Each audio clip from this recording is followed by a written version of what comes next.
Assalamualaikum warahmatullahi wabarakatuh. Bismillahirrahmanirrahim. Alhamdulillahi rabbil alamin. Wassalatu wassalamu ala asyrafil anbiya'i wal mursalin wa ala alihi wa sahbihi ajma'in. Subhanaka la ilma lana illa ma 'allamtana innaka antal alimul hakim. Wa la hawla wa la quwwata illa billahil aliyyil azim. Sila kamu ke surat 354. Ajak saya nak baca lebih awal lagi, tapi Tuan Haji Tajuddin kata 354. Tak apalah, 354 dan 355. Ayat 354 ini kita masih lagi dalam ayat yang menyatakan manusia pada mulanya bersatu padu di atas kalimah tauhid. Bukan bersatu padu ni kata sepakat dalam semua perkara, tidak. Bukan begitu. Tapi satu padu dalam kalimah la ilaha illallah Muhammadur Rasulullah. Bersatulah seorang itu apabila mereka sama mentauhidkan Allah Subhanahu wa taala. Dia Islam, kita Islam. Kalimah tauhid merupakan tanda seorang itu muslim. Apabila dia berucap la ilaha illallah Muhammadur Rasulullah. Zaman Nabi Adam, walaupun anaknya berselisih faham dalam masalah jodoh, tetapi masih lagi mentauhidkan Allah Subhanahu wa taala, maka mereka dianggap bersatu padu di atas kalimah tauhid. Dalam perkara lain, dapur masing-masing, tempat tidur masing-masing, pasangan masing-masing. Tapi jika khilaf dalam pasangan itu tidak membabitkan akidah, maknanya akidah masih tauhid, dia masih beriman. Banyak dosa besar, hatta membunuh diri pun, bunuh diri sendiri pun dianggap dia masih Islam selama dia tidak keluar daripada agama ini dengan pengakuannya, maka dia seorang muslim. Artinya apabila seorang itu muslim, beberapa kehormatannya sebagai manusia terpelihara sebagai seorang manusia muslim. Bagaimana kalau dia meninggal dunia, dia mati di perkuburan Islam, dikuburkan bersama orang Islam. Demikian juga dalam hal harta, hak milik dan sebagainya, masih lagi seorang muslim yang dihormati oleh manusia lain, kecuali apabila sudah berbeza akidah. Itu kita mesti memahami begitu, kerana ini batasan yang telah diberi oleh Islam. Hatta kalau seorang itu terbunuh di medan perang, dilihat daripada sudut lain, dilihat dari sudut dia bersama dalam kalimah tauhid. Jadi kita baca ayat wa qulil haqqu min rabbikum faman syaa'a falyu'min wa man syaa'a falyakfur. Wa qulil haqqu, dan katakanlah wahai Muhammad, kebenaran itu datang daripada Tuhan kamu. Faman syaa'a falyu'min, maka sesiapa yang ingin beriman, falyu'min, hendaklah dia beriman. Wa man syaa'a falyakfur, sesiapa yang ingin kufur, biarlah dia kufur. Ayat tidak bermakna masih memberi pilihan kepada seorang itu kebebasan dalam memilih beriman, sama ada beriman ataupun mau kufur. Tidak begitu. Allah Subhanahu wa taala tidak mengizinkan seorang untuk kufur. Kebenaran itu daripada Allah, dan demikian juga Allah Subhanahu wa taala mengizinkan seorang itu untuk mukmin, untuk beriman dan untuk kufur. Artinya jika dia memilih kufur, maka kufurlah dia. Jika dia memilih iman, maka imanlah dia. Di mana batasnya? Batas yang menentukan iman dan tidak iman ini dirinya sendiri. dirinya sendiri. Kalau dia sudah menyatakan bahawa dia sudah keluar daripada Islam, maka keluarlah dia. Keluarlah, artinya dia murtadlah. Tapi jika dia masih mengakui bahawa dia seorang Muslim, maka Muslimlah dia. Islam dia. Inilah dia dulu orang yang tidak beriman kepada rukun Islam yang ke-6 tidak, nama dianya seorang di Pulau Pinang, bekas guru. Dia mengaku bahawa dia seorang Muslim. Dia mengaku dirinya seorang Muslim, tapi orang ramai orang tuduh dia kafir. Itu satu silaplah dalam langkah-langkah berdakwah. Dia mengaku dia Islam dah. Tetapi Islamnya tidak akan sempurna kecuali dia menyatakan dia bersama dalam Islam dalam perkara halal dan haram. Halal dan haram. Orang lain, orang Islam tak makan ayam tak sembelih misalnya. Islamlah dia tu. Islam dari sudut itulah. Tapi kalau dia baru orang tak sembelih pun dia boleh makan, maka Islamnya masih lagi tetap Islam. Islam ini yang menentukan tanah kubur kita, yang menentukan apa yang harus dilakukan terhadapnya apabila dia mati. Yang wajib disempurnakan terhadapnya ialah letakkanlah dia di perkuburan Islam. Selesai setakat itu. Tapi yang lain-lain lagi serahlah pada Allah Subhanahu Wa Taala yang menentukannya, sama ada ke surga terus ataupun surga tidak terus. Nanti dulu duduk di tempat dia menunggu dulu. Orang lain dah masuk surga, kawan-kawan ibu bapaknya misalnya dah masuk surga, tetapi dia oleh kerana besar sangat dosanya, maka dia hendaklah tunggu. Begitulah. Wa qulil haqqu min rabbikum, ayat ini menyatakan perkara itu, katakanlah al-haqqu, kebenaran itu daripada Tuhan kamu. Perkataan al-haqqu ini mempunyai banyak makna. Al-Quran juga namanya al-haqqu, kerana tidak ada butiran yang tidak benar padanya. Terjemahan harfiahnya al-haqqu ialah maknanya kebenaran.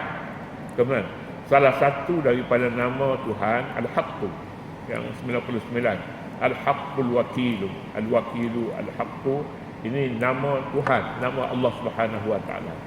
Tetapi Islam juga namanya al-haqqu. Al-haqqu min rabbikum, Islam itu daripada Tuhan kamu. Al-haqqu juga maknanya perkataan yang benar. Al-haqqu lawannya batil. Mana-mana perkara yang lawannya al-batil, maka dia al-haqqu. Kalimatul haqqi, kalimatul haqq, ucapan yang benar.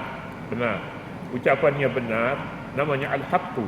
Lawannya kalimatul batil, kalimah yang batil. Jadi dengan pengertian ini, maka kita boleh jangan tempat. Kalau tempat itu boleh diterjemah al-haqqu, maknanya kebenaran artinya Tuhan, kebenaran artinya Al-Quran, kebenaran ialah lawannya al-batil, umpamanya al-haqqu maknanya al-halalu, itu mengikut tempat. Tengok tempat. Jadi jika tempat itu sesuai kita terjemahnya al-haqqu, maknanya kebenaran, halal, maka kita terjemah mengikut kesesuaian yang ada padanya. Al-haqqu wa qulil haqqu min rabbikum, katakanlah kebenaran Islam itu daripada Tuhan kamu. Sesiapa yang membawa suatu ajaran yang lain daripada ajaran tauhid, maka dia tidak boleh diterima. Tapi kalau agama seorang itu tetap mempertahankan kalimah tauhid, la ilaha illallah, maka dia alal Islam. Kalau dia mati Islam lagi. Yang lain-lain lagi serahlah pada Allah Subhanahu Wa Taala untuk menentukannya, kerana apa yang tersembunyi pada hati seseorang itu hanya diketahui oleh Allah Subhanahu Wa Taala jua. Allah Taala saja yang tahu. Jadi cepat-cepat kita menuduh kafir kepada seseorang adalah sesuatu yang tidak diharuskan oleh ajaran tauhid. Jadi oleh kerana itu banyak agama yang diragui oleh orang Islam kerana dia berbeza dari sudut makanan, dari sudut pergaulan yang berbeza, maka Islam melihat kalimah syahadah dia di mana? Kalimah syahadah dia la ilaha illallah Muhammadur Rasulullah, maka serahlah kepada Allah Subhanahu wa taala. Manusia tidak boleh menghukum lain daripada hukum Allah Subhanahu wa taala. Wa qulil haqqu mir rabbikum, katakanlah kebenaran Islam itu mir rabbikum, daripada Tuhan kamu. Jadi kalau di sini dengan kataan ini, Al-Quran pun masuk dalamnya, kalimah tauhid pun masuk di situ, al-haqqu Tuhan pun boleh juga, tapi tidak di sini. Tidak di sini. Pasal takkanlah Tuhan itu daripada Tuhan kamu. Tak betul. Faman syaa'a falyu'min wa man syaa'a falyakfur. Sesiapa yang mahu falyu'min, maka dia beriman, dan sesiapa yang mahu jadi kufur, maka kufurlah dia. Ayat pada zahirnya menyatakan pemilihan iman dan kufur ini terserah kepada manusia sendiri. Kalau dia berimanlah dia. Yakni dia beriman, kemudian dia melaksanakan tuntutan di atas seorang mukmin, seorang yang Islam. Setelah dia mengaku, maka dia beriman maksudnya. Dan sesiapa yang mahu memilih kufur, lalu dia beramal dengan amalan kufur, maka kufurlah dia. Itu maksudnya. Satu kumpulan dalam akidah Islam, kumpulan Jabariyah kan? Jabariyah meletakkan bahawa ayat ini menyerah bulat-bulat kepada manusia untuk dihukum.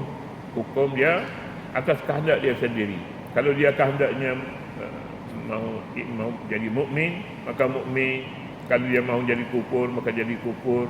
Maka ahli sunnah wal jamaah memperincikan sedikit. Islam itu ialah qaulun wa amalun.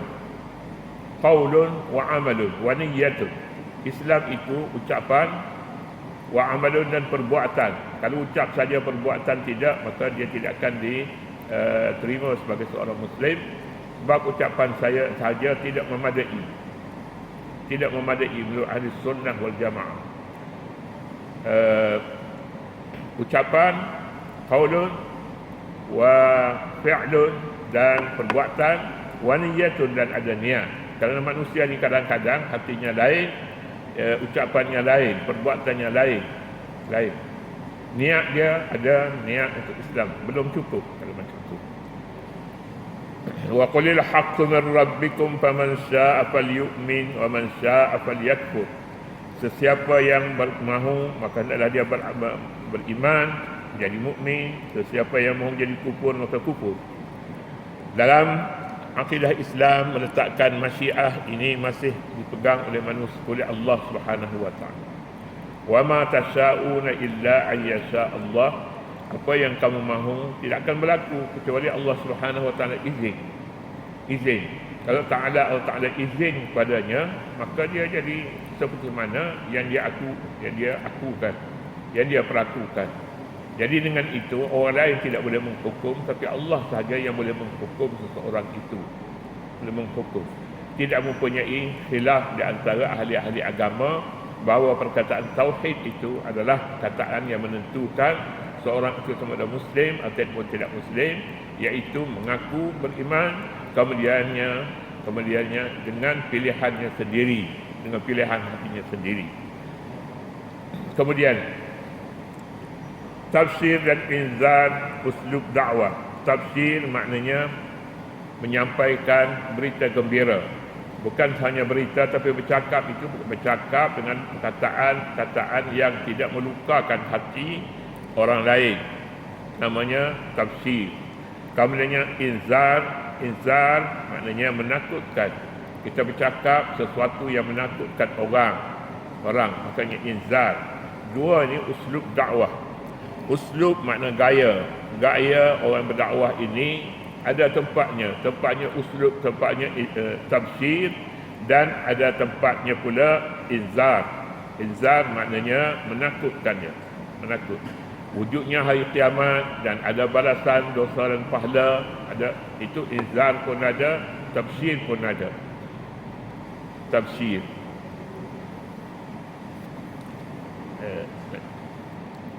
mendidik, kita baca mendidik manusia supaya menjadi insan yang mulia dan bertakwa, taat dan patuh pada perintah adalah matlamat kebangkitan para nabi dan penurunan Al-Quranul Karim. Tafsir artinya menggembirakan dan tarhib artinya menggerunkan. Kedua-dua ini, tarhib ataupun inzar, satu makna. Tarhib maknanya menakutkan, inzar juga makna menakutkan. Satu lagi namanya tafsir artinya menggerunkan, menggembirakan. Tafsir menggembirakan menggembirakan, seperti menggembirakan seorang itu dengan balasan baik di akhirat, itu maknanya menggembirakan.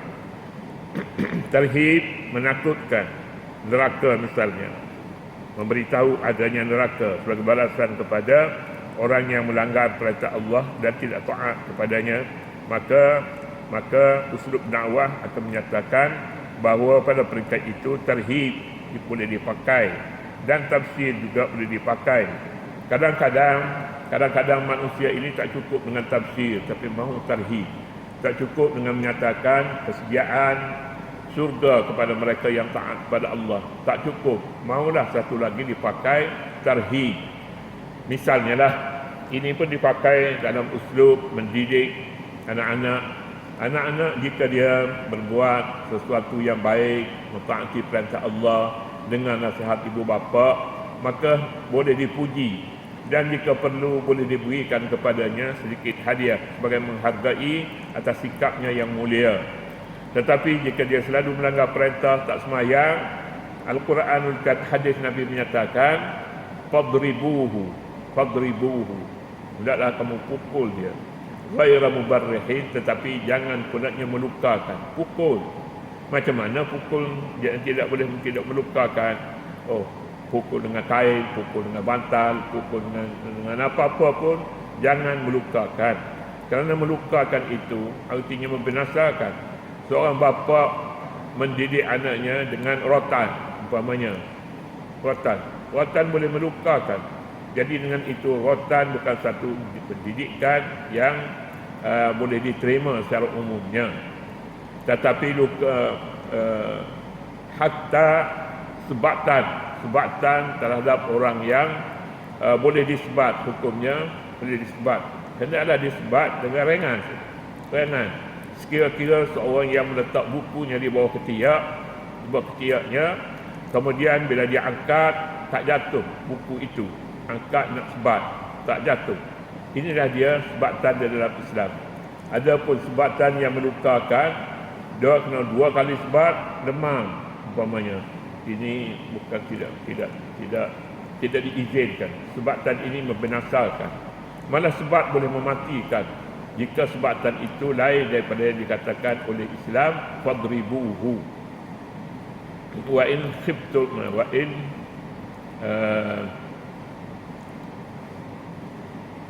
wallati takhafuna nusuzahunna fa'izuhunna wahjuruhunna fil madaji'i wadribuhunna fa in ata'nakum fala tabghu 'alayhinna sabila. Wallati takhafuna nusuzahun, dan isteri-isteri yang kamu bimbang mereka itu derhaka pada kamu. Memang derhaka. Cakapnya kasar umpamanya, tak dengar, tidak menghormati suami, larangan dan suruhan ini semuanya dilanggar, mana dia untuk suka hatinya. Jadi ini namanya takhafuna nusuzahunna. Bagaimana perintah Al-Quran, fa'izuhunna, hendaklah nasihat mereka dengan nasihat yang baik. Nasihat. Kalau tak semayang, nasihatkan mereka supaya semayang. Fa'izuhunna. Nasihat dengan nasihat yang mulia, nasihat yang baik, kata-kata yang baik. Fa'izuhunna wahjuruhunna fil madaji', dan kalau tak dengar juga nasihat yang baik, tinggalkan tempat tidur bersama, tinggal pergi tidur kat lain. Begitu. Jadi dengan cara ini boleh mendidik seorang. Wadribuhunna, dan pukul mereka. Pukul ni bagaimana pukul? Pukul seperti yang disebutkan tadi lah. Tapi ulama kata, menyatakan, ulama tafsir, pukul mereka dengan kayu sugi. Kayu sugi dengan beruh gigi. Pukul dengan beruh gigi. Jadi pukulkan dengan beruh gigi. Dengan beruh gigi maknanya isyarat kepada mereka hendaklah dinasihatkan dengan cara yang baik. Pukul dengan beruh gigi tidak akan mati seseorang itu, tetapi hina. Jadi lebih hina lagi dengan cara menasihati dengan cara maki hamu. Maki ialah seorang yang derhaka kepada Allah. Ada beberapa perkataan yang boleh digunakan pada mereka. Jika mereka hormati, terima nasihat itu, maka taklah perlu pergi beralih kepada yang kedua dan yang ketiga. Seterusnya,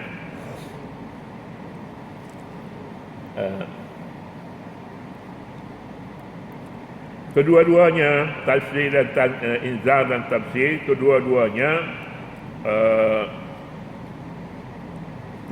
merupakan jalan yang betul. Kedua-duanya merupakan jalan yang betul. Kedua-duanya jalan yang begitu banyak terdapat di dalam Al-Quran yang dimanfaatkan oleh para pendakwah dalam usaha membawa manusia kepada jalan Allah dan mengadakan dan mengabdikan diri kepadanya. Jalan dakwah. Jadi jalan dakwah ini, jalan utamanya ialah mengajak seorang itu mengabdikan diri kepada Allah. Ajar mereka Al-Quran, ajar mereka sembahyang, ajar mereka mentaati semua perintah-perintah Allah Subhanahu wa taala. Termasuklah taatkan ibu bapa dan taatkan kepada suami, itu pun bergantung pada taat kepada Allah. Taat kepada Allah. Kalau seorang itu melanggar kerana suaminya tidak mentaati Allah Subhanahu wa taala, maka itu hak mereka. Mereka juga sebagai pendakwah, tetapi dengan cara yang disebutkan tadilah, gunakanlah nasihat yang mulia. Pada hakikatnya jiwa manusia ada yang keras, membuta. Dia ni.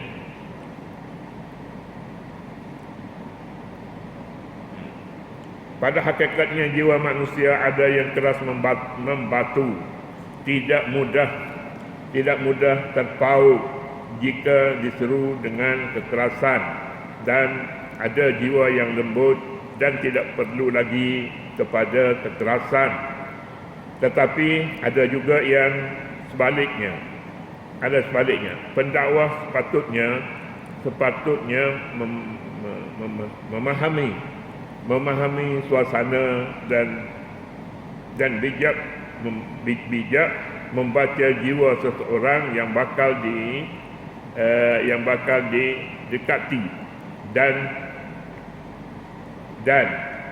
disasarkan dakwah kepadanya.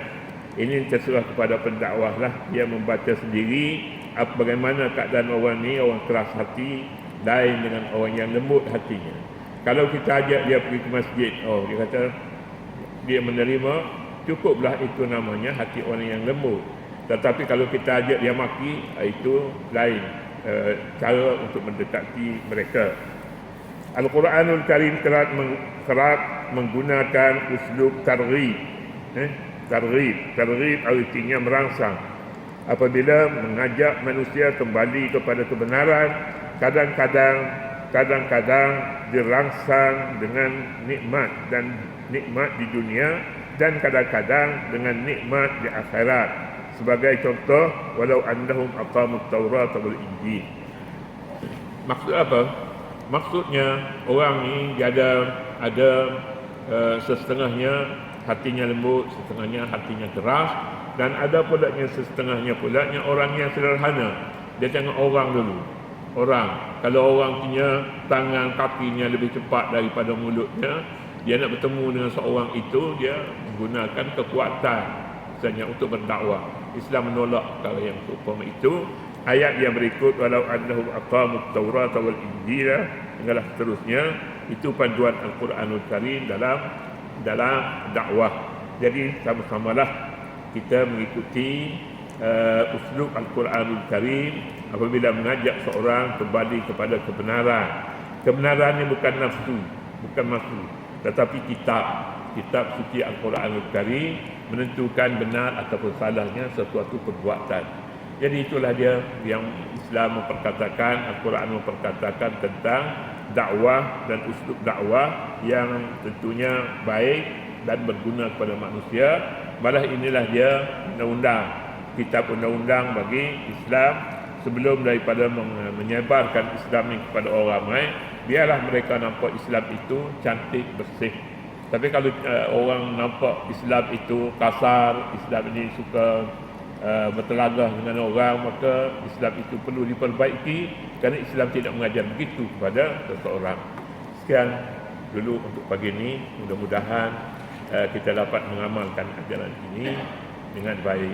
Wallahu subhanahu wa ta'ala a'lam. A'udzu billahi minasyaitonir rajim. Bismillahirrahmanirrahim. Allahumma rabbana la tuzigh qulubana ba'da idh hadaytana wa hab lana min ladunka rahmatan innaka antal wahhab. Rabbi arini anzur ila rabbika ربنا اغفر لنا ذنوبنا ولوالدينا ولمشايخنا ولجميع المسلمين والمسلمات. اللهم انا نعوذ بك من الجنون والجذام والبرص وسيء الاسقام والاوبئه الفتاكه. وصلى الله على نبينا محمد، صلى الله على سيدنا محمد وعلى اله وصحبه وسلم، والحمد لله رب العالمين.